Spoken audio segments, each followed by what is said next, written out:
Hallelujah, hallelujah. Thank you, Lord God. Purihin ka, Panginoon. Palakpakan natin ang ating Diyos. Hallelujah, hallelujah. Oh, we praise you, God. We praise the name. Welcome, Holy Spirit. Yes, welcome, Holy Spirit in this place.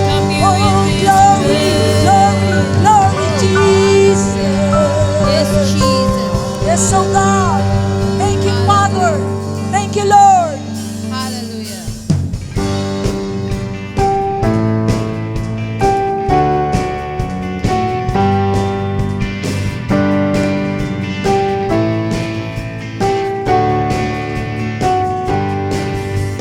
Sino magsasabing dakila ka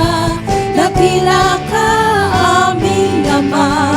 Sino pang aawit sa Kanya, kundi tayong Kanyang likha? Sino magsasabi? Sinong magsasabing dakila ka aming Ama? Sino pang aawit sa Kanya, kundi tayong Kanyang nilikha? Kahanga-hanga. Hanga-hanga ang Kanyang mga gawa. Purihin ang Diyos at Siya ay awitan. Ang Diyos siyang hari ng lahat ng bansa. Purihin, awitan ng Kanyang nilikha. Sinong magsasabing dakila ka aming Ama? Sino pang aawit sa Kanya, kundi tayong Kanyang nilikha? Sino magsasabi? Sinong magsasabing dakila ka aming Ama? Sino pang aawit sa Kanya, kundi tayong Kanyang nilikha? Kahanga-hanga. Kahanga-hanga ang Kanyang mga gawa. Purihin ang Diyos at Siya ay awitan. Ang Diyos siyang hari ng lahat ng bansa. Purihin, awitan ng Kanyang nilikha. Sinong magsasabing dakila ka aming Ama? Sino pang aawit sa Kanya, kundi tayong Kanyang nilikha? Sino magsasabi? Sinong magsasabing dakila ka aming Ama? Sino pang aawit sa Kanya, kundi tayong Kanyang nilikha? Halina't sama-sama tayo'y umawit at magpuri. Habang buhay o kay sayang tunay, Masaya ba kayo? halina't sama-sama tayo'y umawit at magpuri. Habang buhay o kay sayang tunay, Purihin ka, Jesus. purihin ka, Jesus. Purihin ka, O Diyos. Taas nga po natin ang ating kamay.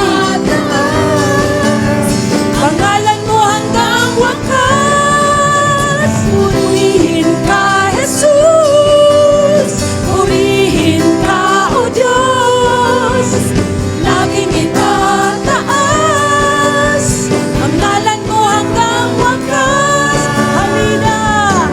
Halina't sama-sama tayo'y umawi at magpuri. Habang buhay o kay sayang tunay, halina't sama-sama tayo'y umawit at magpuri. Habang buhay o kay sayang tunay, kasama natin ang Diyos. Hey! Di ako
mag-isa. Kasama natin ang Diyos. Kasama natin ang Diyos. Kasama natin ang Diyos. Di ako nalulungkot, di ako natatakot. Kasama natin ang Diyos. Kasama natin ang Diyos. Kasama natin ang Diyos. Kasama natin ang Diyos. Hallelujah. Hallelujah. Oh, we praise you, God. Kasama natin ang Diyos, mga kapatid. Amen. Dahil sabi niya sa Mateo 5:3, pinagpala ang mga taong walang inaasahan, kundi ang Diyos. Amen. Sapagkat kabilang sila sa kaharian ng langit. Pinagpala ang mga nagdadalamhati, sapagkat aaliwin sila ng Diyos. Pinagpala ang mga nagpapakumbaba, sapagkat mananahan sila sa daigdig. Amen? Yung pinananahanan natin, kung kasama natin ang Diyos, tahimik tayo, payapa tayo. Amen? Dahil may Diyos na gumagabay sa atin. Napakaganda ng pangako ng ating Diyos. Hallelujah. Kaya marapat lang na siya'y ating maparangalan. Nakikita ng Panginoon kung ano ang laman ng puso mo. Huwag mong titingnan yung katabi mo. Ang titingnan mo yung Diyos mong sinasamba. Yung Diyos na pinapalakpakan mo. Yung Diyos na pinag-aawitan mo. Siya yung pararangalan mo at hindi yung kapwa mo. Amen? Hallelujah. Hallelujah. Salamat aming Diyos. Ginagawa namin, Panginoon, ang mga bagay na ito. Dahil ito ang gusto mo, Lord God. Sabi mo nga po, Ama, sino ang magpupuri? Sino ang sasabi sa iyo na ikaw ay dakila? Yung mga bato ba, Panginoon? Yung building ba na to? Lord, hindi po kami na mga tao ang magsasabi na ikaw ay dakila.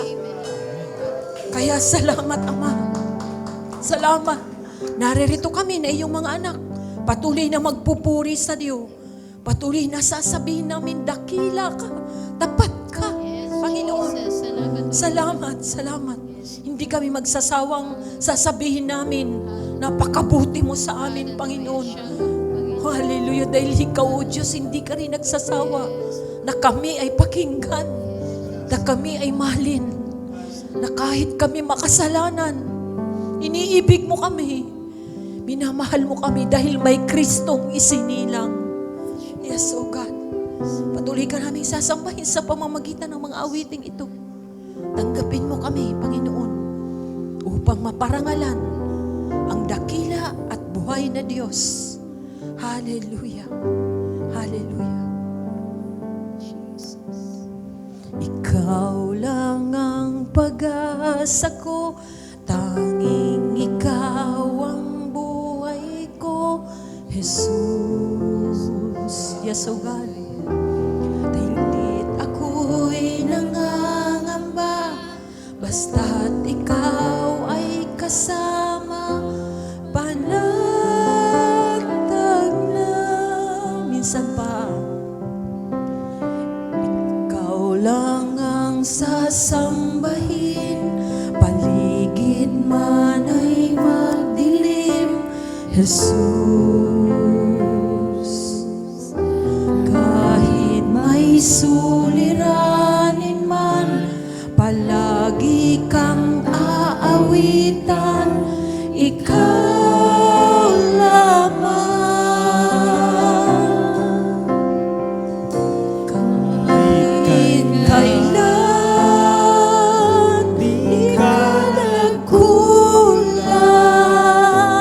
biyaya mo sa akin laging laan. Yes, O God. Pag-ibig mo sa akin walang hanggan. Inibig mo ako noon pa man. Kay aking sasambahin.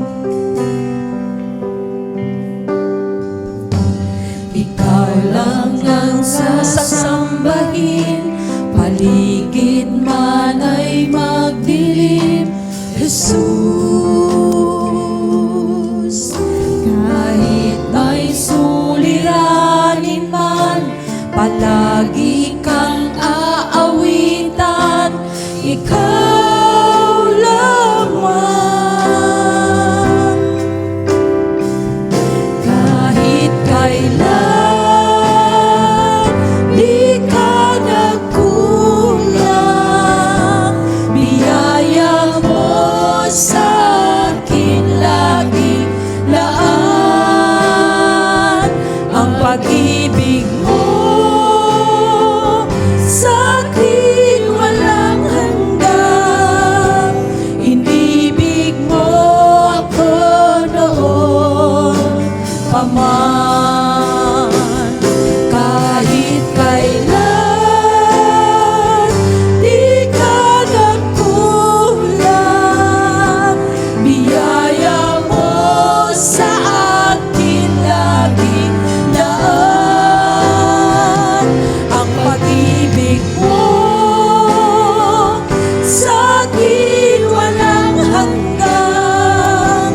Inibig mo ako noon pa man.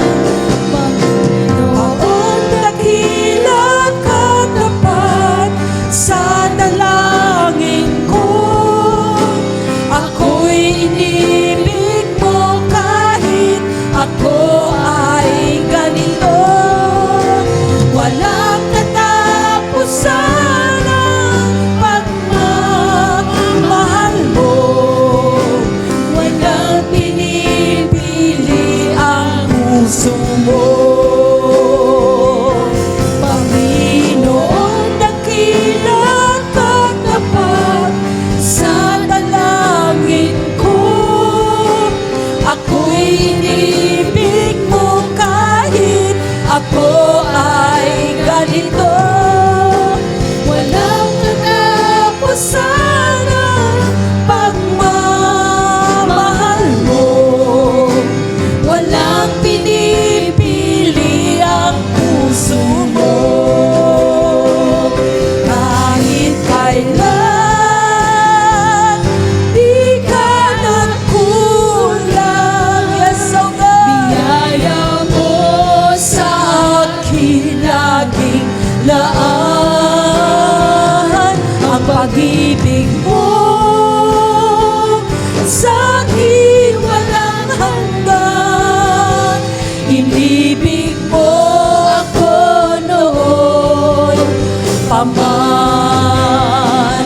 Kahit kailan di ka nagkulang, biyaya mo sa akin laging laan. Ang pag-ibig mo sa akin walang hanggan. Inibig mo ako noon pa man. Oh yes, oh God, salamat Panginoon sa katapatan mo Diyos sa aming buhay. Salamat naman Diyos na nagmamahal sa amin. Oh, pupurihin ka namin, oh God. Yes, Lord. Thank you, Father God. Yes, Lord.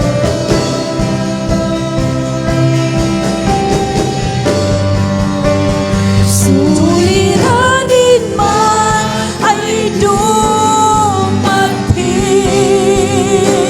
ikaw lamang, O Diyos, ang sasambahin. Panginoon ko, sa'yo lamang mananatili kailan pa man. Suliranin man ay dumating, ikaw lamang, O Diyos, ang sasambahin. Panginoon ko,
sa'yo magpakailanman. Ang papuri ko ay tanging sa'yo, sa'yo lamang iniaalay, O Panginoon.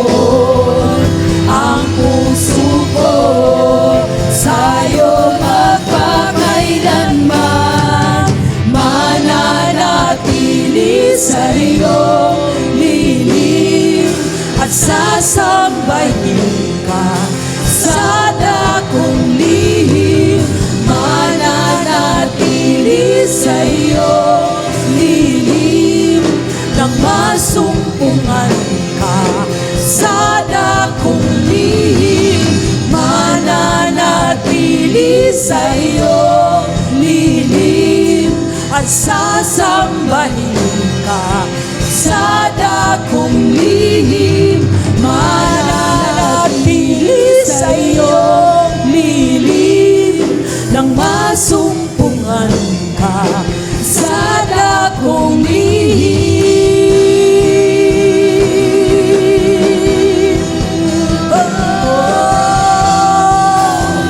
Oh, Jesus,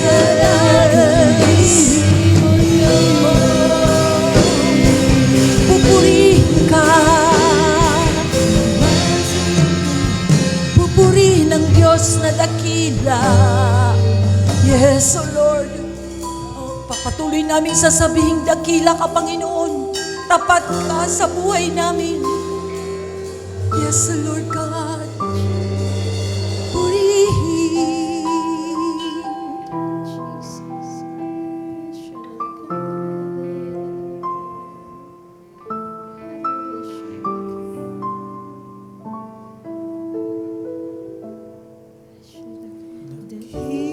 Dakila ka, O Diyos, tapat ka ngang tunay, Yes, O God. magmula pa sa ugat ng aming Thank you, Lord. lahi. Thank you, Lord. Mundo'y magunaw man, maaasahan kang lagi, maging hanggang wakas nitong buhay. Salamat, Panginoon. Dakila ka, O Diyos, sa habang panahon.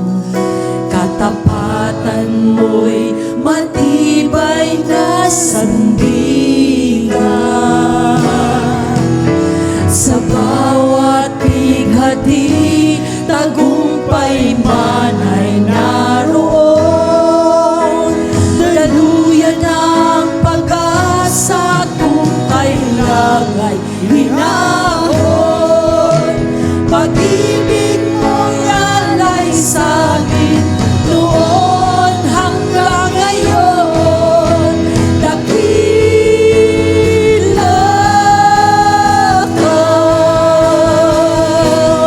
O Diyos, sa bawat bighati, sa bawat bighati, tagumpay man ay naroon.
O Diyos,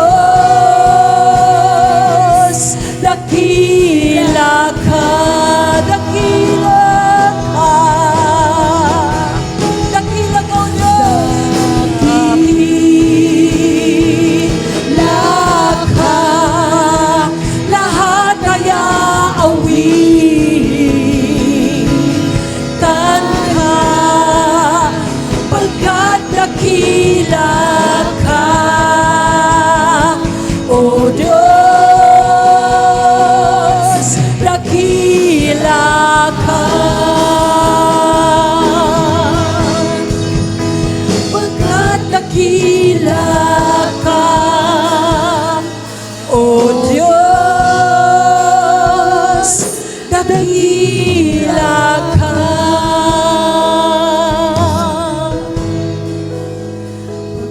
Pagkat dakila ka, O Diyos, dakila ka. Oh yes, O God. Hallelujah. Tunay na dakila ka, aming Diyos. If there is one thing this morning that we can boast about, O God, Ikaw po yun, Panginoon. Ikaw po ang aming ipinagmamalaki sa umagang ito, O God. Through the years, this 2021, God, have brought us changes, Panginoon, sa aming mga buhay. This 2021 have cost so much, Panginoon, sa aming mga buhay. Pero ang may pagmamalaki namin ngayong umagang ito, na may Diyos kaming kasamang hinarap, ang 2021 ito, Panginoon. Kaya maraming salamat for all your goodness, God. Maraming salamat sa iyong katapatan, Panginoon. Katapatang kailanman hindi nagbabago. Katapatang kailanman hindi nagmamaliw. Katapatang laging sariwa kada umaga. And we can always count, God, on your faithfulness. No matter how times have changed, Panginoon, your faithfulness remains the same, O God. Kaya maraming salamat, Panginoon. No matter how many times we failed, oh God, no matter how many times kaming nadapa, nahirapan, God, this 2021, Panginoon, we can always count on your faithfulness, Panginoon. And tunay nga, katulad ng aming inaawit, Panginoon, ano man ang aming mararanasan, dumaan man kami sa apoy, dumaan man kami sa ilog, Panginoon, lagi ka naming makakasama.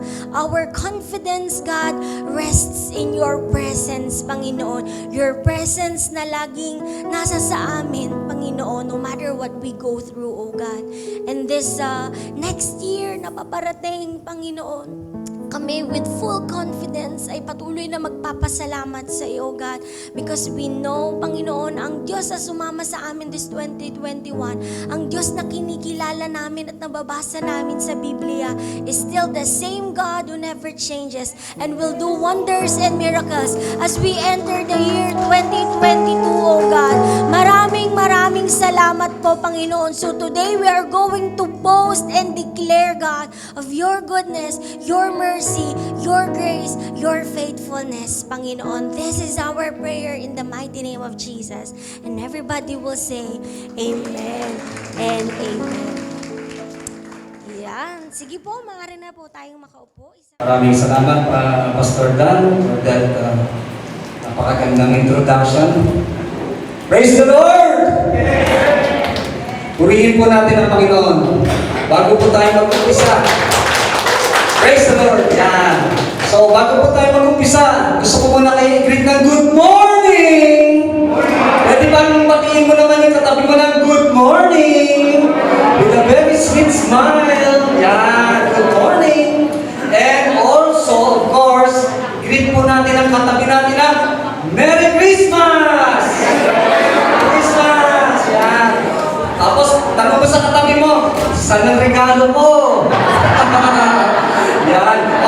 Ako din po, gusto ko rin kayo greet ng Merry Christmas. At meron din po akong regalo sa inyo, dala-dala ko po ngayon. Yan po yung walang iba kundi ang salita ni Lord. Amen! Praise God! So, Dahil po, tayo ay kasi-celebrate lang natin ng Christmas yesterday.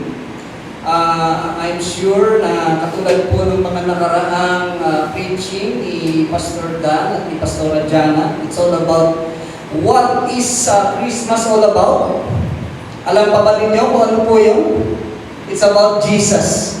Di ba ba? It's about Jesus, our Messiah and our Savior. No? Hallelujah, purihin ang Panginoon. Ngayon po, this is the last Sunday of the year 2021. The last Sunday of December. So ito na po yung huling linggo ng buong taon. Ano po? And now, siyempre po magtatapos na po itong taon na ito. Can we look back? Ano po? Sandali lang po excuse me. Medyo namamala.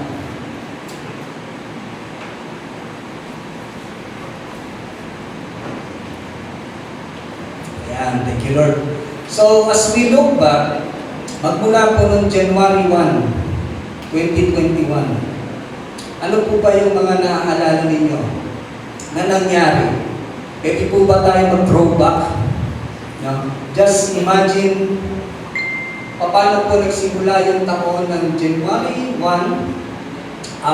2021 hanggang ngayon, December 26. Ano po ba yung mga nangyari sa atin sa taon na yun? Sa taon na ito? Alam ko na some of us experience hindi masyadong maganda, no, sa buhay natin.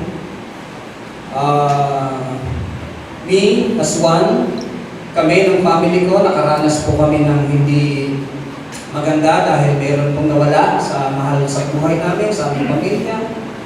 At ang iba sa atin, maaaring meron din mga naranasan hindi maganda, lalo na po na nasa pandemya pa rin tayo, amen po ba?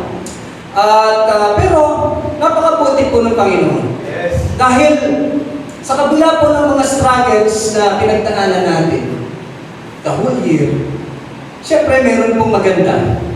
At hindi po yan mawawala. Lagi po may blessing. Amen po ba? May kasama po ba ako? Amen. Amen. Purihin ng Diyos. Lagi po mayroong blessing. Sabi nga, let us count always the blessing. Yan po lagi nating titignan. Ano po? Dahil ang Panginoon ay nanatiling tapat at mabuti sa atin.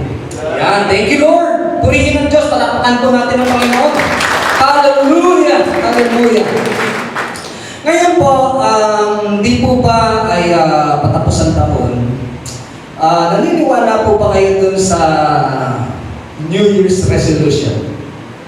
Di ba sa mabas, lalo na pag may mga biru-biruan, ikaw, Brad, ano ba ang New Year's resolution mo? Ha? So, sadali po kunin ko lang yung aking clicker. Yan. Now, sa ating mga New Year's resolution, ano-ano ba yung mga gusto mong mangyari, no? Sa buhay mo? Bago po ako mag-proceed, ayan, ano po ba ang New Year's resolution? Sabi po dito, a New Year's resolution is a tradition most common in the Western world, but also found in the Eastern world, in which a person resolves to continue good practices, change and undesired trait or behavior. Yun po pala yun. Accomplish a personal goal or otherwise improve their life at the start of a year. Yan, di ba?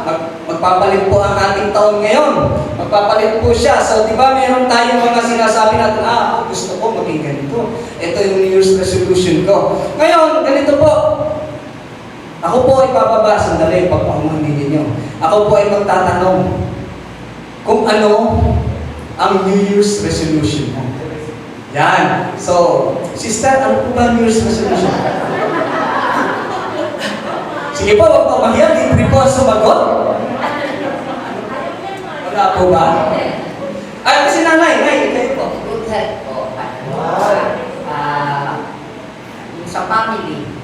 Good health. Dati pa last year, meron po ba kayong New Year's resolution?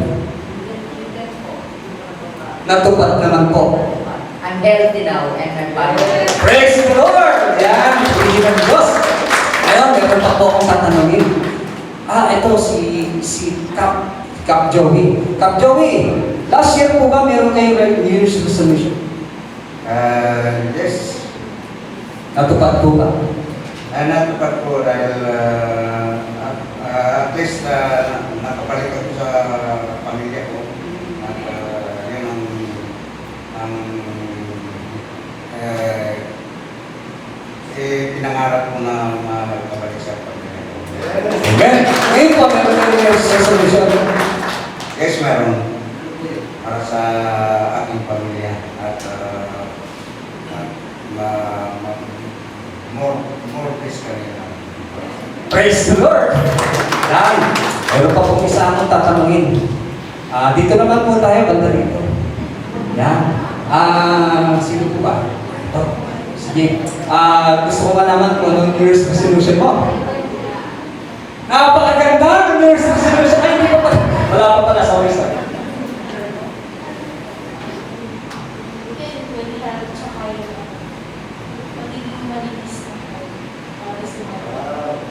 Wow, praise the Lord. Pandarin po mana. Si Kuya, ano po ba ang New Year's resolution natin? Steady po, hindi po gagalaw. Joke lang.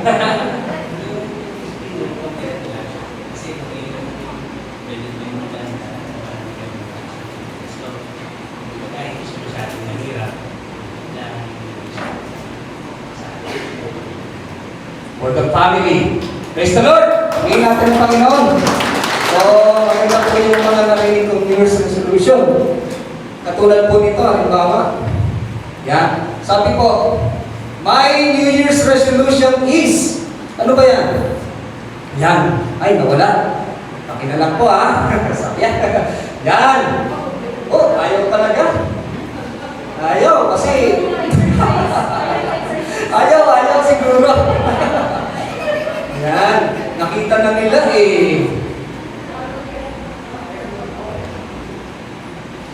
Po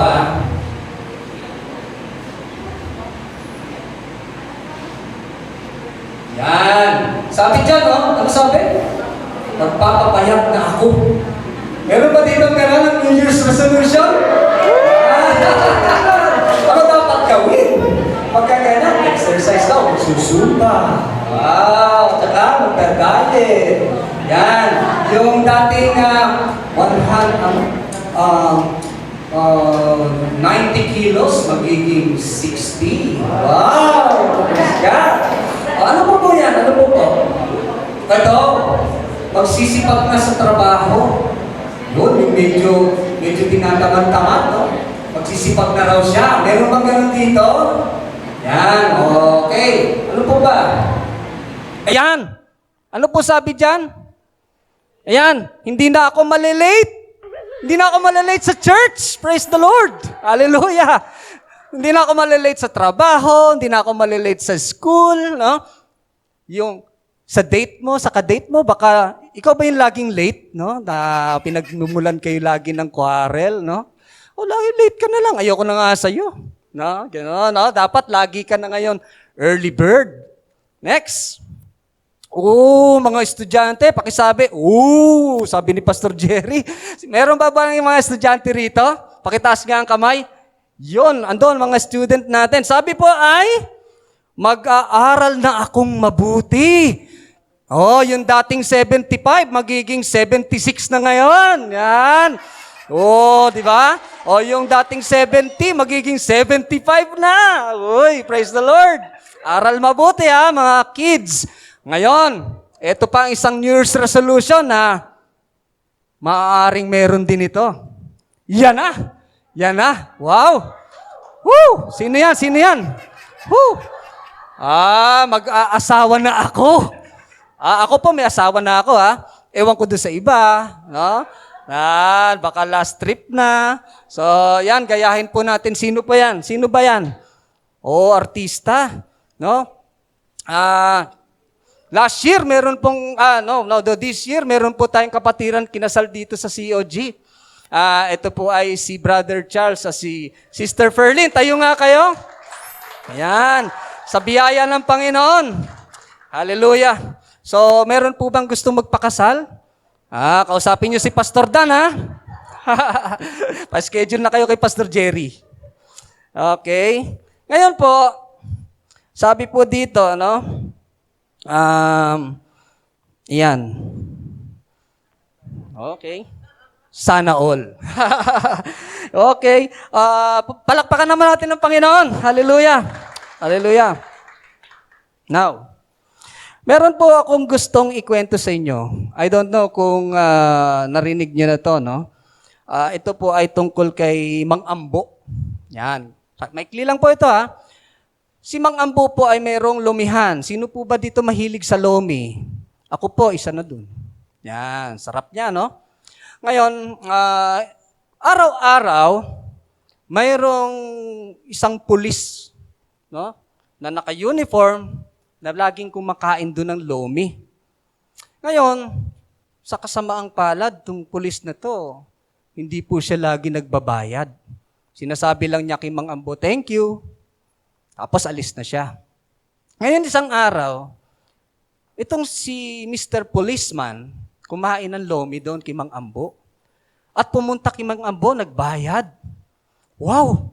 Nagbayad!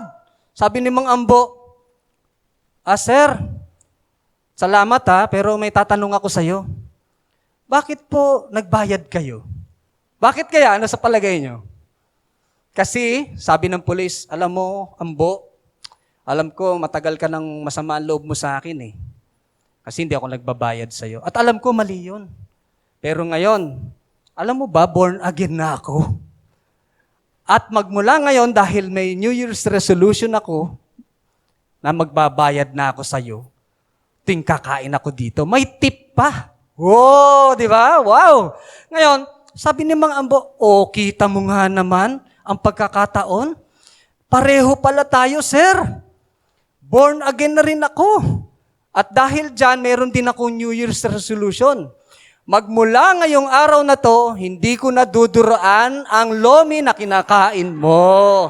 Di ba? Oo nga naman, nagbago siya. Di ba? Palakpakan natin si Lord. Hallelujah. Hallelujah.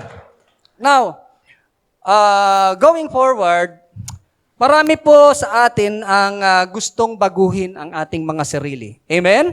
Can I hear amen? Yan. Sino po dito ang gustong baguhin ang sarili? Yan. Amen. Now, ito pong magiging preaching natin for today is talks about transformation. Transformation. Ano po? Sabihin nga natin, transformation. Yan. So, ito po yung pagbabago. Ano po? Now, biblically, meron pong sinasabi ang patungkol po sa transformation. Sabay-sabay po nating basahin ito, no? Sa 2 Corinthians 5:17. Sige po. Therefore, if anyone is in Christ, he is a new creation. The old has passed away. Behold, the new has come. Purihin ang Panginoon. At nang dahil po dyan, dahil po ang pinag-uusapan natin ay patungkol sa pagbabago, siyempre po magbabagong taon, ang ating pong title ngayon ay New Year, New You, a Changed Man. Sandali po tayong tumungo at tayo po ay manalangin. Hallelujah, hallelujah, Panginoon namin Diyos. Maraming salamat sa iyo. For this day, you have made this day for us, Lord. Salamat, Panginoon, sa almost done the year 2021. Ilang araw na lang, Panginoon, at sasapit na naman kami sa isang bagong taon, bagong hinaharap. Salamat, Panginoon, bagkus may mga pinagdaanan kami sa buhay. Lord, up and down, hindi maganda. Lord, you remain faithful to us. nanatili ang pagmamahal mo sa amin, Panginoon, at hindi mo kami pinabayaan. Ikaw ang naging lakas namin sa buong taon na ito. And Lord, Jesus Christ is the reason why we have Christmas. Kaya Panginoon, dahil sa Christmas, Lord, kami ay puspos ng pagmamahal at pag-ibig mo. Maraming salamat sa iyo, Panginoon. And today, Lord, hayaan mo, Panginoon, we pray, Lord God, that your presence to be with us. Ibaba mo po, Panginoon, ang iyong banal na spirito sa tahanang ito, Panginoon. Sa tahanan mo, Lord God. At Panginoon, I pray, Lord, bilang iyong lingkod, ikaw po ang pumagitna sa amin at itago mo lamang ako sa iyong likuran, Panginoon. Ako po ay nagpapakumbaba, Panginoon. Gamitin mo lamang ako as your mighty instrument na maging daluyan ng iyong mga salita. Panginoon, nawa, Panginoon, ang bawat salitang lalabas sa aking mga bibig ay magmumula lahat sa iyo, Panginoon. Dakila ka, O Diyos, dakila ka. Purihin ang ating Panginoon sa ngalan ni Jesus. Amen. Amen. Palakpakan po natin ang Panginoon. Hallelujah. Hallelujah. Talking about transformation, kanina po nabanggit ko yung mga New Year's resolution. Siyempre nakita po natin yung ibig sabihin ng New Year's resolution ay parang gusto nating may baguhin tayo sa ating mga sarili.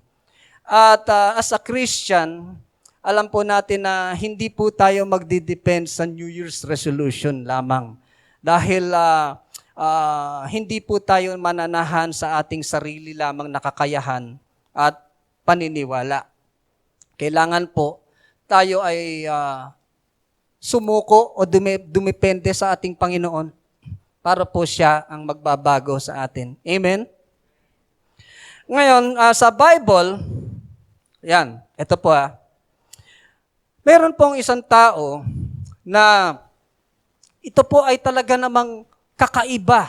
Ano po? Kakaiba ang nangyari sa kanyang transformation. At pag-uusapan po natin dito ay si Apostle Paul. Apostle Paul na before po siya ma-convert, siya po ay tinawag na Saul. Sabi po dito, Paul the Apostle, commonly known as Saint Paul, and also known by his Hebrew name, Saul of Tarsus. No, taga Tarsus po, doon po isinilang si Saul. He was a Christian apostle. Although not one of the 12 apostles, hindi po siya kasama doon sa 12 na kilala natin, who spread the teachings of Jesus Christ in the first century world. Now, according to the New Testament, the book of Acts of the Apostle, Paul was a Pharisee. Yan, Pariseyo pala po si Paul, no? And he participated in the persecution of the early disciples of Jesus. Wow! No, siya po ay nagpe-persecute ng mga disciples ni Jesus. Napakalupit. In the area of Jerusalem.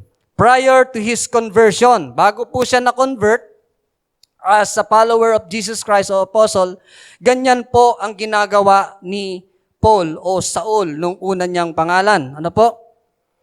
Paul or Saul, prior to his conversion, is also known as a religious terrorist. Yan. So kung ngayon po pala tayong mga Christian, kung babalik tayo dun sa kapanahunan ni Paul, tayo po ay ite-terrorize ni Saul. Ano po? Hindi po tayo malayang makakapagganito. Yan. Now, sabi po dito, si Paul ay isang hater. Siya po ay hater ng mga Kristiyano.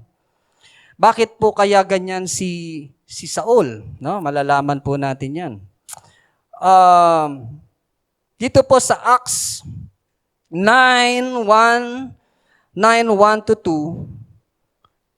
sabi po dito, meanwhile Saul was still breathing out murderous threats against the Lord's disciples, he went to the high priest and asked him for letters to synagogues in Damascus, so that if he found any there who belonged to the way, whether men or women, he might take them as prisoners to Jerusalem. Yan. So ano po ba yung the way? Medyo nag-ano po yung yung highlight. Yung way po diyan ay ibig sabihin po ay Christianity. So ano po ba yung Christianity? The religion based on the person and teaching of Jesus Christ of Nazareth, or its beliefs and practices. Now, ito po, ganito po ang istorya ni Saul. Si Saul po ay isang Hebrew, no? At siya po ay binigyan ng permission ng mga high priest to arrest lahat ng ang mga belong to the way. Ito po yung mga followers of Jesus Christ. Kaya napakahirap pong mamuhay noon, panahon na yon, kung ikaw ay Kristiyano. Dahil talaga naman dadakapin ka at papatayin ka. At alam po natin, hindi po siguro lingid sa ating kaalaman, no? Ang una pong pinersecute na binatay sa stone, no? Binato ng binato hanggang mamatay dahil po siya ay nagpi-preach ng salita ng Diyos. Ito po ay walang iba kung hindi po si Stephen, no? At nasaksihan po ito ni Saul. At patuloy si Saul na nangahunting ng mga followers ni Jesus Christ. Gaano po katindi yun, ano? Gaano kalupit itong Saul na to? At ayan nga po, sabi dito, meanwhile Saul was still breathing out murderous threats against the Lord's disciples. Yan, binigyan po siya ng letter. Yung letter po yun po yung ipipresent niya doon sa Damasco para magkaroon siya ng authority na arestuhin ang mga Kristiyano. Pero along the way, no, as he neared Damascus, on his journey, sabi po dito sa Acts 9:3-4, suddenly a light from heaven flashed around him. Yan. Habang po sila, alam niyo po, sila po ay nakakabayo niyan. Ang alam ko, nakakabayo sila, no? Along the way,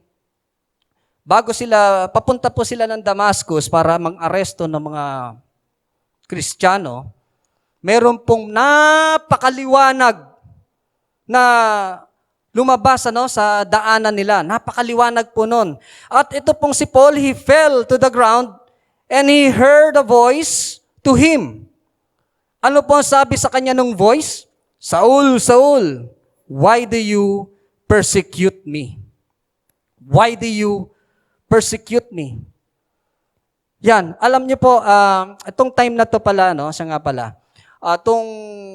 during the time of Saul, na nagpe-persecute na siya ng mga Kristiyano, si Jesus po ay na-ascend na into the heaven, no? Nasa heaven na si Jesus Christ. At ito nga, no, narinig niya ang boses ng Panginoong Jesus na sinasabi sa kanya, why do you persecute me? Bakit kaya sinabi ni Lord kay Saul na, bakit mo ako inuusig? No? Kasi ang pag-uusig po sa sumusunod kay Kristo ay si Kristo na rin po ang inuusig ng taong ito. Kaya ito po ang sinabi ni Jesus Christ. At ito na siya. Ano po? Ano po yung persecute?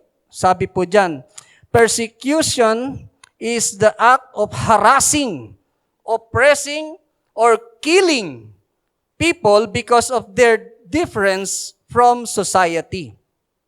Kasi po during that time ay mayroon po silang law na sinusunod nila. Ito po ay ang law of Moses. Ano po? Siya nga pala, ano po, hindi po si Jesus Christ dumating sa mundo para po baguhin ang law na yan. Sabi nga po dun sa Matthew 5:17, Do not think I have come to abolish the law of the prophets. I have not come to abolish them, but to fulfill them. Medyo mali po yung pagkakaunawa ng mga panahon ng araw ng mga Romano at ng mga Pariseo sa pagdating ni Jesus Christ. At dahil po dyan, ayaw po nilang ituloy ni Jesus Christ, kaya nga po siya ay na-crucify. Ano po? At kaya yung mga naiwan niya na mga apostol niya, mga disciples niya, ay pinagpapapatay dahil ayaw po nilang magpatuloy yung pangangaral ng salita ni Jesus Christ. Christians are persecuted because of their belief in Jesus Christ as Savior does not conform to the godliness of a sinful world. No, hindi po sila naniniwala talaga. Kahit ano pong gawin ng mga Kristiyano noon na nagpi-preach po sila, hindi po sila naniniwala. Napaka-bless po natin.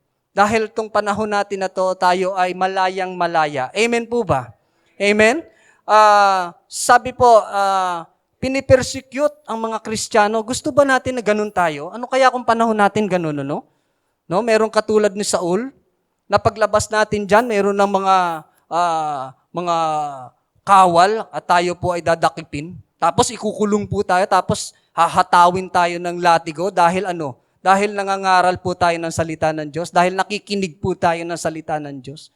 No? Kaya napaka-bless po natin. Purihin po natin ng Panginoon ang dahil dyan. No? Praise the Lord kasi po hindi po tayo naging ganyan. Amen? And I believe may mga country pa din na hindi po naniniwala sa Christianity. Kaya po meron pa rin po pero hindi naman po siguro ganito kalupit. Ano po?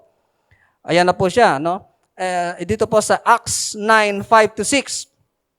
Sabi po ni Saul, yung narinig niya yung voice na, Saul, Saul, why do you persecute me? Sabi ni Saul, who are you, Lord? Oh, nagtanong siya. Saul asked, ito na, sumagot si Jesus. Sabi niya, I am Jesus, whom you are persecuting. He replied, ako si Jesus na iyong inuusig. Nagsalita na, no? Si Jesus Christ dito sa Saul na ito na nagpe-persecute ng mga Kristiyano. For the first time, narinig niya ang boses ni Jesus at nagtanong siya, who are you, Lord? Bakit who are you pa siya? Pero alam naman pala niya si Lord John. No? Kasi alam po niya yung pinag-uusapan patungkol dito kay Jesus Christ. At parang sa tanong niyang yan, who are you? No? Bakit ka, ano ka nga ba? Sino ka nga ba?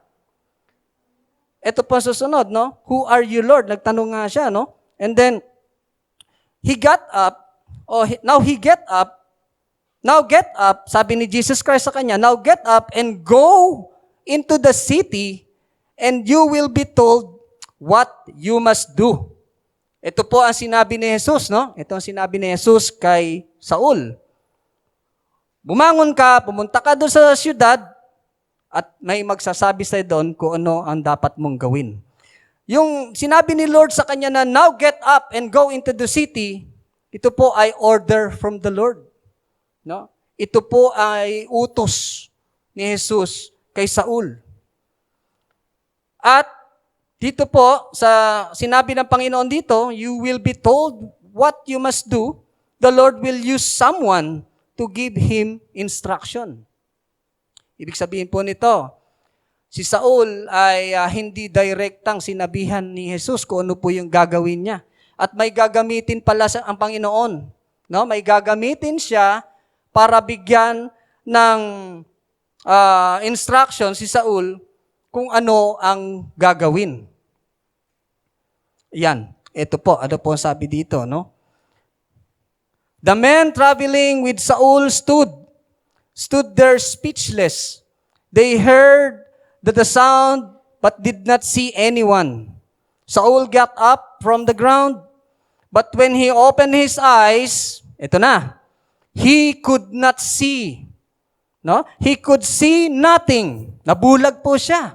Nabulag siya. So they led him by the hand into Damascus. Inakay na lang po si Saul.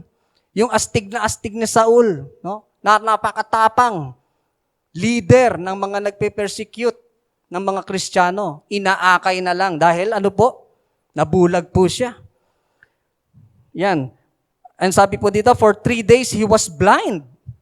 3 araw po siyang bulag and did not eat or drink anything. Masyado po sigurong na-depress itong si Saul, ano? Kasi isipin mo nga naman, napaka-tough guy mo. Diba? Tapos bulag ka na. At itong pinipersecute mong Jesus Christ, ito lang pala ang bubulag sa'yo. bubulagin ka niya. No? At dahil po dyan sa sobrang kanyang pagka-depress na nangyari sa kanya, hindi po siya nakakain, hindi po siya umiinom, at para po siyang naging walang kwenta na, ano? Nung siya ay nasa Damasco. And next, ito po, nasa Damascus na si Saul, may isang tao po doon, ano? Ang pangalan po niya ay Ananias, no? Si Ananias.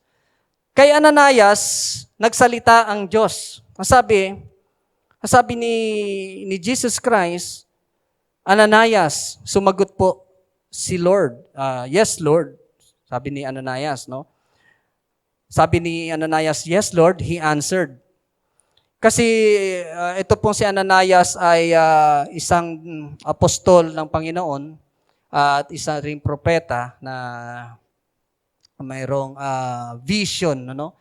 Jesus spoke to him through vision na nagsalita ang Panginoon at ito ay ang sinabi kay Ananias. The Lord told him, "Go to the house of Judas on Straight Street and ask for a man from Tarsus named Saul. For he is praying." Wow, nagpe-pray na po si Saul, no? Nagpe-pray si Saul doon, no? In a vision, he has seen a man named Ananias come and place his hands into him to restore his sight. Pinapupunta po ni Jesus Christ, si Ananias dito sa bahay kung saan nandun si Saul para po ilay hands, ano? Hipuin at para po magbalik yung kanyang paningin. Yan. Ito po ay nangusap sa kanya through vision at nananalangin daw, ito pa lang si Saul ay nananalangin na mayroong dadating sa kanya na isang tao na katulad ni Ananias. Yan, no? Sabi po dito, go to the house of Judas on Straight Street and ask for a man from Tarsus named Saul. Ano po ba yan? Yan po, sa sinabi ng Panginoon yan po yung instruction naman ni Lord kay Ananias. Instruction from the Lord. Lord, Ananias answered, I have heard many reports about this man and all the harm he has done to your holy people in Jerusalem. And he has come here with authority from the chief priest to arrest all who call on your name. No, para meron pong resistance dito si Ananias. Dahil kilala po niya si Saul eh. Kilala niya si Saul. Parang sinasabi niya na, bakit ako pupunta doon eh? Baka patayin ako doon. Di ba? At Lord, pinapapatay na nga niya, pinapapersecute na nga niya yung mga followers mo eh. Papapuntahin mo pa ako doon para ilayin siya, para siya pagalingin. Ano po ang sabi po dito, no? Ito na po, no? And he has come here with authority from the chief priest to arrest all who call you on your name. No? Meron po palang authority daw itong si Saul, kaya ayaw pumunta na Ananias kasi aarestuhin daw ang mga tumatawag sa pangalan ni Jesus. But the Lord said to Ananias, go. Yan. Sabi po, go. Ano po ba yung meaning niyang sabi ni Lord sa kanya na go? Command from the Lord. Sinabi na niya kasi una kanina, may instruction na papuntahin si Ananias kay Saul. Pero parang may resistance siya. Ngayon, inulit po ng Panginoon. Sabi niya, go. This man is my chosen. Wow! Chosen instrument to proclaim my name to the Gentiles and their kings and to the people of Israel. I will show him how much he must suffer for my name. Ayan. So, kita niyo po, no? Napaka-harsh, no? Napaka-harmful nitong taong ito na si Saul. Pero bakit kaya ang Panginoon gusto niyang abutin itong si Saul? No? Gusto niyang abutin si Saul. At chosen pa niya bilang maging instrument upang ikalat ang salita ng Diyos. Nakukuha niyo po ba? Amen? No, ang samang tao nitong si Saul, pero ito po ay chosen pa ni Jesus Christ. And next, then Ananias went to the house. Sumunod din naman pala si Ananias, ano? Hindi rin siya matigas ang ulo. Then Ananias went to the house and entered it, placing his hands on Saul, and he said, Brother Saul, the Lord Jesus who appeared to you on the road as you were coming here has sent me so that you may see again and be filled with the Holy Spirit. No? Ayan. Yun pong, pasensya na po, no? Medyo technical error po ito, no? Yung Spirit. Ano po ba ang sinasabi dyan patungkol sa Holy Spirit? Ano po ba ang Holy Spirit according to John 14:16, 17? And I will ask the Father and He will give you another helper. No? Ito po yung Holy Spirit. To be with you forever, even the Spirit of truth, whom the world cannot receive because it neither sees Him nor knows Him. You know Him, for He dwells in you and will be in you. Ito po ang Holy Spirit. Immediately, something like scales fell from Saul's eyes, and he could see again. Imagine, hinipo po ni Ananias, no? Naglay hands si Ananias kay Saul. At immediately, meron pong mga scales. Meron parang mga kaliskis, no? Na nalaglag daw sa mata ni Saul. At doon din nakakita po itong si Saul. He could see again. He got up and was baptized, and after taking some food, he regained his strength. Ibig sabihin po, nakaka-recover na si Saul. Ganyan po kakapangyarihan ng Panginoon. Gumamit siya ng tao, si Ananias, para baguhin itong dangerous, na masamang, sabihin nating masamang tao na si Saul. Kaya ganyan po kumilos ang Panginoon. Purihin ng Diyos. Purihin ng Diyos. Sige po, palakpakan po natin ng Panginoon. Kung ito po ay nangyari kay Saul, hindi po imposible na sa panahon po natin, ito po ay mangyari din. Very possible po, no? At ito nga po, si Saul, dahil sa ginawa ng Panginoon sa kanya, na nakaranas muna siya ng suffering, and then afterwards, pinili pa rin siya ni Lord para tawagin bilang maging lingkod niya. At pinagpala po siya, no? Nakakita siyang muli. Kaya po si Saul ay kumain na at uminom at nakaregain po ng strength. Yan, lumakas na po si Saul. And then, yan, sabi po dito sa Acts 9:20, Saul spent several days with the disciples in Damascus. Yan, tumigil po si Saul doon sa Damascus, kasama po ang ibang disciple. Ano po ba ang ginawa niya doon? No? Nag-spend siya ng several days. Ibig sabihin po niya, nakipag-fellowship siya. No? Iyon po yung kagandahan nito eh. Hindi natin kakayanin ng nag-iisa lang. Amen? Kailangan po natin ang others, ang mga kapatiran. No? Nakipag-fellowship siya doon. He spent several days with the disciples. No?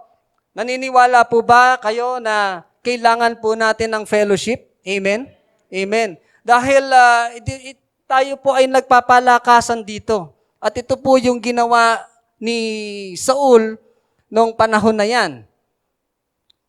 At once he began to preach in the synagogues that Jesus is the Son of God. No. Hallelujah. Purihin ng Diyos. Imagine, yes, palakpakan natin ng Panginoon. Na-imagine nyo ba kung gaano kalupit itong tao na to na si Saul, na parang napaka-imposible naman na itong si Saul ay magpipreach ng salita ng Panginoon sa mga sinagoga. Dati-dati, galit na galit nga siya sa mga nagpipreach eh. Di ba? Inaaresto niya, pinapapatay niya. Ngayon, ito siya naman tatayo, mangangaral ng salita ng Diyos sa mga sinagoga at sasabihin niya, Jesus is the Son of God. Amen? Jesus is the Son of God. Ngayon, ganun na ngayon siya, no? Na-transform na siya. At katulad din po natin, katulad po ni Saul, tayo po ay pwede ring magbago pala. Amen? Tayo pong mga tao, anuman, no matter how bad we are, anuman ang mga kasalanan natin, pwede po tayong magbago. Saan paraan po tayo magbabago? Una po, sa puso, sa isip, sa salita, at sa gawa. Paano po tayo magbabago? O paano nabago ang puso mo? Ito po ay sa atin, may apply po natin sa atin. Kung paano ba tayo noon. Tatanungin ko po kayo, sino po ba dito ang nabago na ng Panginoon? Hallelujah. Tayo po ay mga Kristiyano at hindi po natin siguro pwedeng sabihin na ako ay binago na at wala nang babaguhin sa akin ang Diyos. Amen? Dahil naniniwala po ako na every day, day by day, tayo po ay binabago ng Panginoon. Amen. Sige po, palakpakan po natin ng Panginoon. Palakpakan po natin ng Panginoon. Hallelujah. Purihin ng Diyos. At dahil nga po tayo ay makasalanan. At nang dahil kay Jesus, na siya po ay ating tanggapin, tayo po ay binago ng Panginoon. Pero it doesn't mean na hindi na po natin kailangan si Jesus sa buhay natin. Dahil araw-araw, as long as we live in this world, na tayo ay kasamang gumagalaw ng mundo, we are very, very prone sa pagkakasala. At araw-araw, kailangan po natin si Jesus. Amen? Kailangan po natin siya dahil kailangan po tayong palaging nababago from glory to glory. Amen? Now, sabi po dito, ito po, tanong natin ito sa ating mga sarili. Paano nabago ang puso mo noon? Maraming galit sa iyong puso at hindi kayang magpatawad. No. Sino po ba sa atin ang ganon?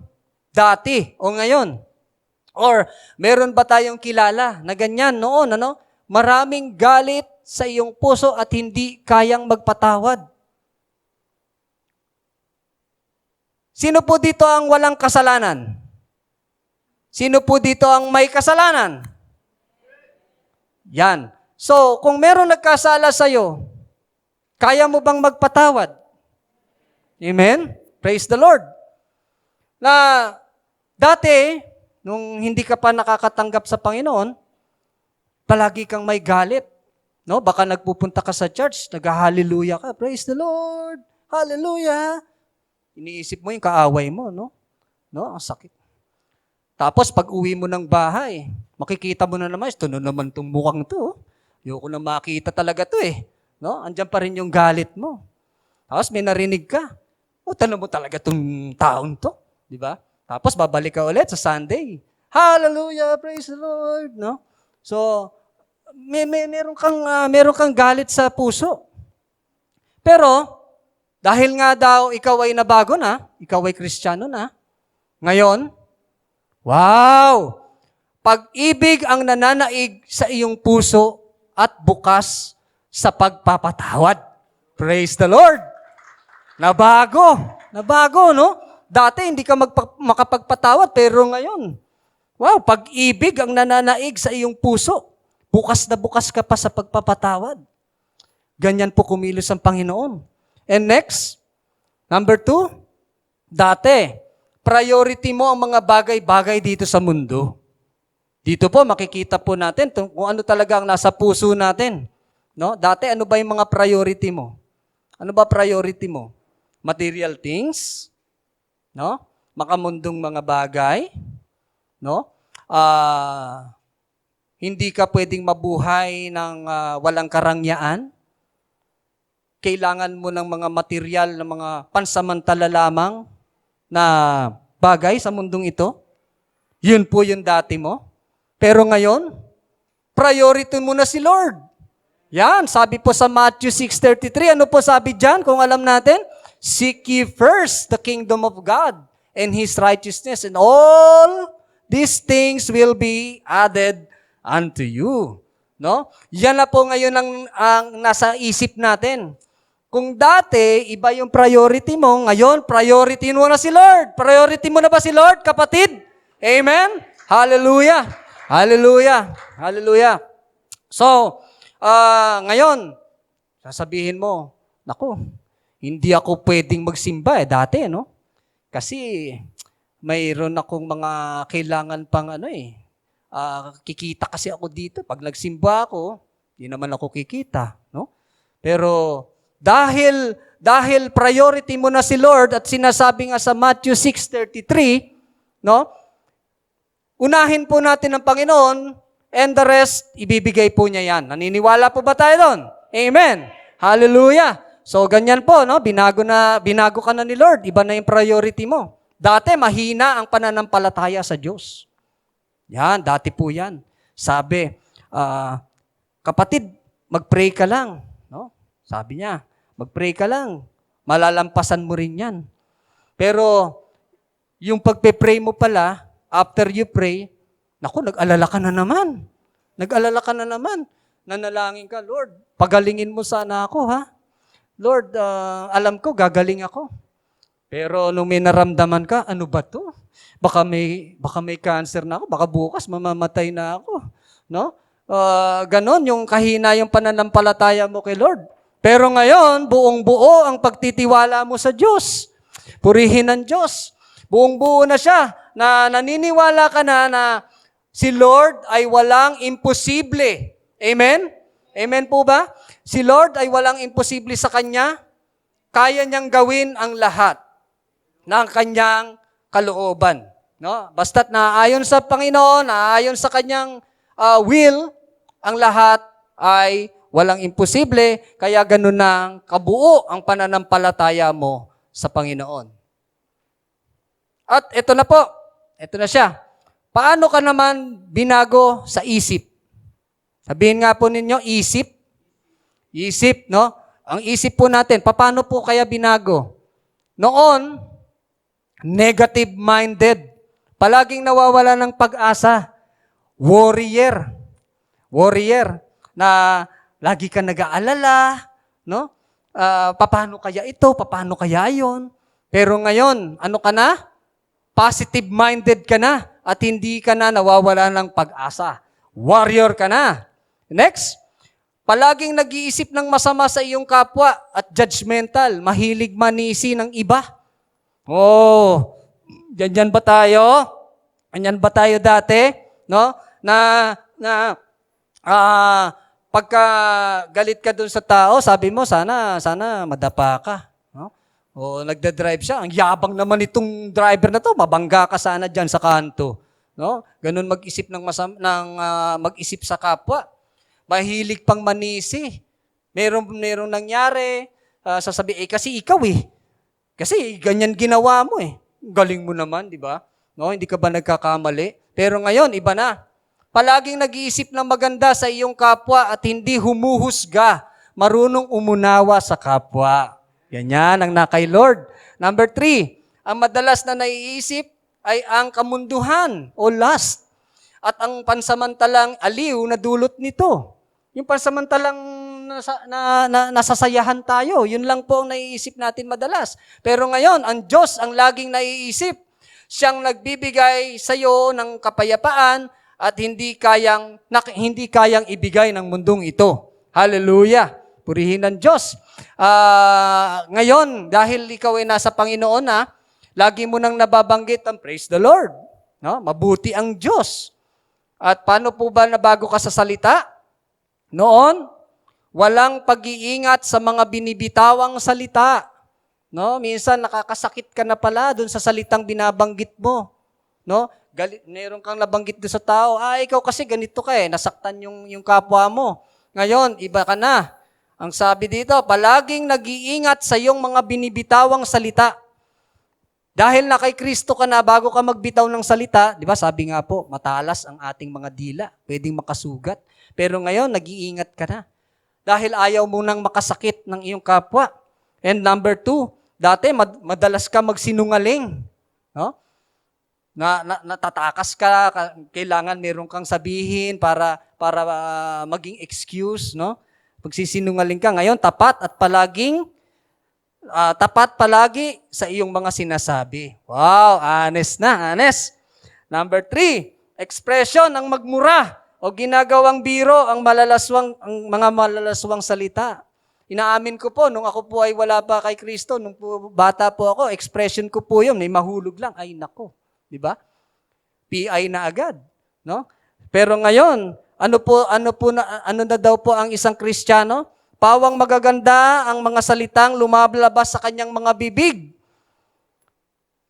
Lumalabas sa iyong mga bibig at binabanggit ang pagpupuri sa Diyos, purihin ng Diyos. Ganon, ano? Hallelujah. Yan po ang lagi nating binabanggit na bilang mga tagasunod ng ating Panginoon. Ngayon po, yan, sa gawa. Ano ba ang gawa mo? Dati, mapagmataas ka at di marunong magpatawad. Mayabang, no? Pero ngayon, mapagkumbaba na at marunong nang magpatawad sa kapwa. Makasarili at walang puso sa pagtulong sa kapwa. Laging sarili mo ang iniintindi mo, no? Kailangan ko nito, kailangan ko noon. Hindi ko ibibigayan kasi kailangan ng pamilya ko to, kailangan namin to, no? Pero ngayon, may malasakit ka na. May malasakit ka sa iba at bukas ang palad sa pagtulong sa iyong kapwa. Ganyan na po ang kay Jesus. Dati, namumuhay ka na palaging nakaayon sa kalakaran ng mundong ito. Walang panahon sa paglilingkod sa Diyos. Maraming dahilan. Pero ngayon po, sinisikap na mamuhay ng matuwid at naaayon sa panuntunan ng Diyos. Naglalaan na ng panahon, maglingkod sa Kanya, at marami na siyang paraan. Yan. Ganun po ang gawa ng Kristiyano. Pero hindi po natin sinasabi na kung tayo ay Kristiyano na, ay hindi na po tayo nagkakamali. Ano po? Tayo ay nagkakamali po at kailangan pa rin natin ng ating Panginoon. Sabi po dito sa Ephesians 4:22-24, throw off your old sinful nature and your former way of life, which is corrupted by lust and deception. Instead, let the Spirit renew your thoughts and attitude. Put on your new nature, created to be like God, truly righteous and holy. Yan. Ano po ba yung old sinful way? No? Yan po yung mga dati nating buhay. At dahil po sa banal na Espiritu, tayo po ay babaguhin ng Panginoon. Amen? Sabihin nga po natin, babaguhin ako ni Lord. Amen. Hallelujah. Now, ikaw ngayon, pag binago ka nila Lord, ikaw po ay isa ng new nature. Created to be like God. Magiging katulad po tayo ng Panginoon, ano? And, sinasabi po na, ano po? A new creation is now a changed man. Kung tayo po ay binago na ng Panginoon, tayo po ay bagong tao na, no? Kaya po yung title natin kanina, New Year, New You. Dahil, ano po ba ang ini-expect natin sa pagdating ng panibagong taon? Marami tayo siguro mga gustong mabago sa buhay natin. Maaring gusto nating mabago ang takbo ng bansa natin. Pero tayo ba, iniisip ba natin na kailangan mabago din ako? Di ba? No, may this new year be the start of our transformation. Ano po ba yung 3 points, no, na sinasabi po dito? A changed man has a changed direction in life. Sabi po sa Proverbs 16:19, siya nga pala po, no?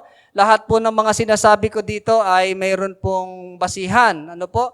At ito po ay hindi nanggagaling sa sarili kong pangunawa. Kung hindi po ito po ay salita ng Diyos. A changed man has a changed direction in life. Ngayon po, dahil nabago na ang isang tao ng ating Panginoon, mayroon na pong direksyon ang buhay niya. Kung dati wala siyang direksyon, bahala na, system, let come what may kasabihan gano'n, bahala na kung anong mangyari. Pero ngayon, tumatawag ka sa Panginoon at hinihingi mo ang direksyon na manggagaling sa Panginoon bago ka magdesisyon, bago ka kumilos, no? Humihingi ka ng direksyon sa ating Panginoon. Sabi nga kasi nagpaplano ang tao, no? Pero ang Diyos pa rin ang nag-i-establish ng ating mga steps. And number 2, a changed man is seeking approval from God. Sabi po sa 1 Thessalonians 2:4, our purpose is to please God. Sabihin po natin, to please God. Amen. Yan po ang purpose natin, to please God, not people. He alone examines the motives of our hearts. Kailangan po tayo ay naaayon po, no? Hinahanap po natin yung approval ng Diyos. Katulad po ng ating mga anak, no? Kung tayo po ay magulang, syempre po bago sila may gawin o umalis, tayo po ay nagpapaalam po sa atin muna, no? Now, ganun din po ang Panginoon. Number 3, a changed man is much dedicated to make Jesus known. Every tongue has confessed that Jesus Christ to glory of God the Father. Philippians 2:11. Yan. Dedicated na siya na ipakilala o introduce ang Diyos, si Jesus, na siya ang ating tagapagligtas. No? Sabi po dito sa Romans 12:2, huwag kayong makikiayon sa takbo ng mundong ito, sa halip hayaan ninyong baguhin ng Diyos ang iyong pag-iisip upang maunawaan ninyo ang kalooban. Sa gayon, magagawa ninyo kung ano ang mabuti, kalugod-lugod at ganap sa kalooban ng Diyos. Yan? At hindi po sinasabi dito na hindi po tayo aayon sa technology or advancement, no? Pero ang sinasabi po dito, wag po tayong aayon sa mga kasalanan na nangyayari sa mundo, na gagayahin po natin. Alam niyo po, meron po akong ikikwento sa inyo. Ito po ay mag-ano lang po ako ng konting extend. Noon pong ako ay nasa NCST pa, ako po ay industry coordinator, part-time industrial values formation instructor. Mayroon po akong estudyante doon na who belongs to the homosexual. Ano po? Siya po ay madalas kong masita, lagi ko siya napapagalitan dahil siya nga po ay gay at bawal po doon sa school na hindi kasusunod sa policy. Pumapasok po siya kahit siya lalaki, naka-makeup, no? Naka-makeup, naka-lipstick, at yun po ay bawal. Lagi ko po siya napapagalitan at sa pagkaalala ko, nabigyan ko pa siya ng DA nang dahil po dyan sa katigasan ng ulo niya. And lumipas ang ang panahon, nakita ko sa Facebook, iba na siya, lalo na po siyang nagladlad, na talagang nagbabae na siya ng itsura. Pero nung lumipas pa rin ang panahon, siya po ay, nagulat ako doon sa Facebook, may girlfriend pong kasama. At saka poging-pogi na po ang itsura niya. Sabi ko si ano to by the way, mga kapatid, hiningi ko po ito sa kanyang, nagpaalam ko po sa kanya ito yung buhay niya na ipatotoo ko dito. Because this is a transformation of God. At kinausap ko siya, tinawagan ko siya, nagbigay siya sa akin ng testimony, at siya po ay nabago ng Panginoon. Ito po siya, the past. Yan, ganyan po siya. Ngayon, nung na-transform po siya, ito po siya. Wow! Poging-pogi, di ba? Kasama po niya yung kanyang girlfriend. I'm not saying na ako po ay kinukundina ko ang mga nasa homosexual. No? Maaaring may kakilala tayong ganito. Pero ang sinasabi ko po ay dito ay paano ba ang kapangyarihan ng Diyos na baguhin ang isang tao, no? From dati niyang pagkatao into a new creation. Alam niyo po, ang pangalan po nito ay si Joseto Mungkada. Siya po ay yung estudyante ko na sinasabi kong binago. Marami po siyang pinagdaanan bago po siya nabago. Marami pong struggle sa buhay niya. But he came to realize na kailangan pala niya si Jesus para mabago siya. Amen? At alam niyo po, gusto ko siyang ipakilala sa inyo. Nandito po siya ngayon, si Jose to. Palakpakan na. Ayan po yung kanyang girlfriend. Tayo ka, yan. So, siya po ang ating bisita ngayon. So, isa po siya sa isang halimbawa na kayang baguhin ng Panginoon. Baka kapatid, sinasabi mo na ikaw ay wala ng pag-asa. Sabi mo, hindi na ako mababago kasi sobrang kasalanan kong nagawa eh. Pero sabi po dito sa Lucas 5:32, hindi ako naparito upang tawagin ang mga matuwid. Bagkus ako ay naparito upang tawagin ang mga makasalanan sa pagsisisi. Ganyan po kabuti ang ating Panginoon. Ngayon po, alam ninyo, ito po ang iiwanan kong tanong sa inyo. Gusto mo bang baguhin ka ng Diyos? Gusto mo bang baguhin ka ng Diyos, kapatid? Hallelujah. So, ngayon po ay pwede po ba ako kayong ma-invite na tumayo? No matter kung ikaw ay Kristiyano na o hindi pa born again o born again ka na o hindi pa born again, I believe na kailangan po natin na tanggapin si Jesus. Samahan niyo po ako sa panalangin. Sumunod po tayo sa panalangin ito. Dakila naming Diyos, salamat sa pagmamahal mo sa akin. Salamat dahil ikaw ay namatay para sa akin upang ako ay maligtas. Panginoon, mula sa araw na ito, binubuksan ko ang aking puso upang tanggapin ka. Sabihin niyo po, bilang Panginoon at aking tagapagligtas. At magmula sa araw na ito, sinusuko ko ang aking buhay, maging ang aking mga pangarap at ang aking kinabukasan sa iyo. Ikaw ang aking Diyos. Ako ay pag-aari mo na. Hallelujah. Purihin ang Diyos. Alam niyo po, mga kapatid, ako po ay may konting sasabihin sa inyo.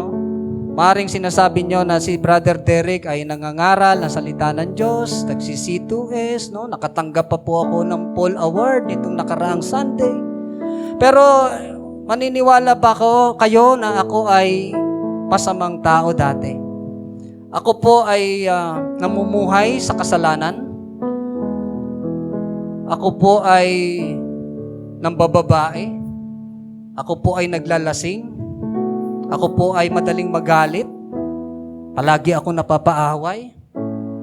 Pero isang araw, katulad ni Saul, ako po ay naka-encounter kay Jesus Christ at hindi ko na po ito ikwento.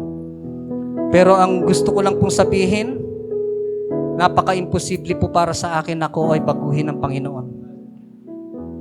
Alam niyo ba, noong una, ang akala ko, ang buhay ko ay di na magbabago. At kahit ano ang gawin, ako'y bumabalik sa maling gawain. Marami na akong sinubukan, kung sino-sino nilapitan ng halos. Ako ay sumuko na. Si Jesus ay nakilala.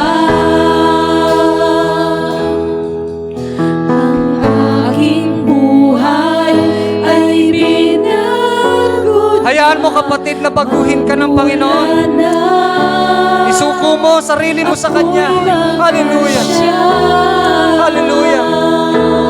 Hallelujah. Sa aking puso'y Pagariin mo si Jesus sa puso mo. himala. Walang imposible sa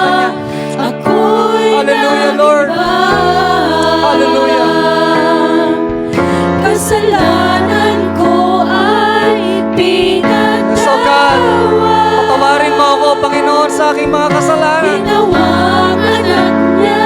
Kailangan kita, O Diyos. Yes, receive Jesus in your life. Hallelujah. Receive Jesus. Hallelujah. Hallelujah.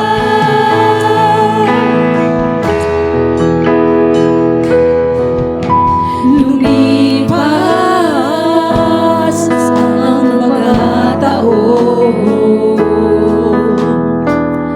lalong naging tapat ang Panginoon sa aking mga pagkukulang.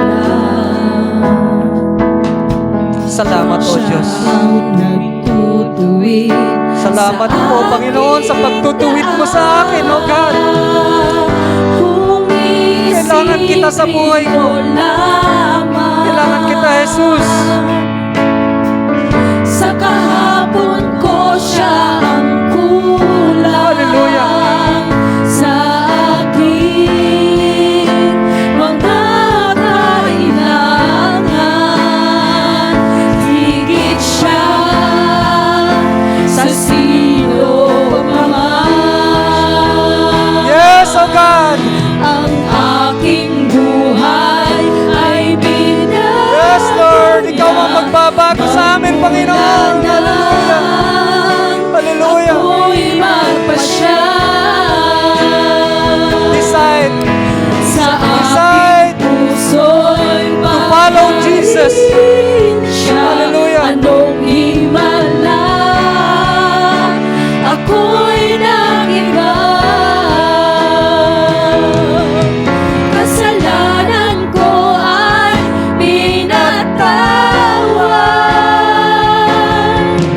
Ginawang anak niya sa langit pupunta. O kay buti ng Diyos at ako'y binago niya. Salamat, Panginoon.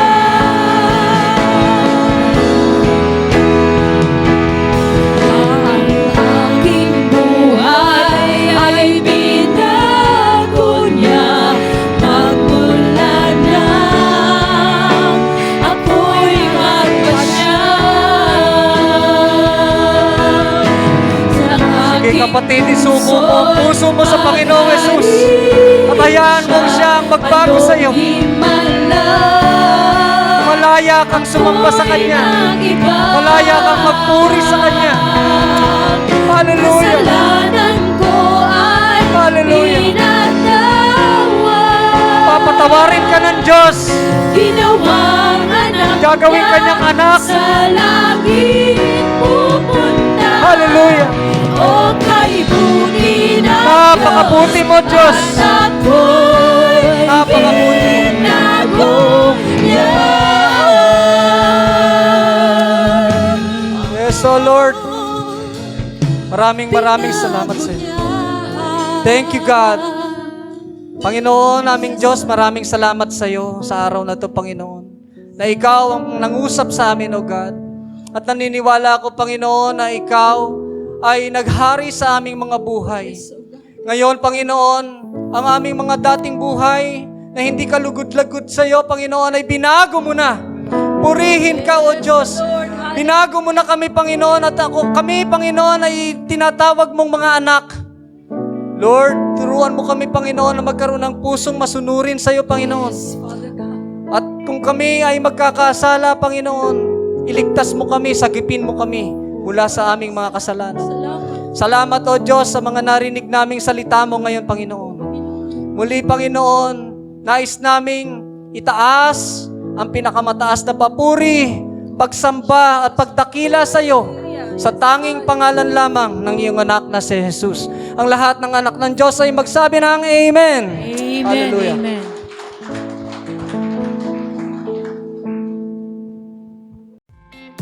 Giving is part of worshiping. To all who desire to give, you may give your tithes and offering through online bank transaction. Details are provided below.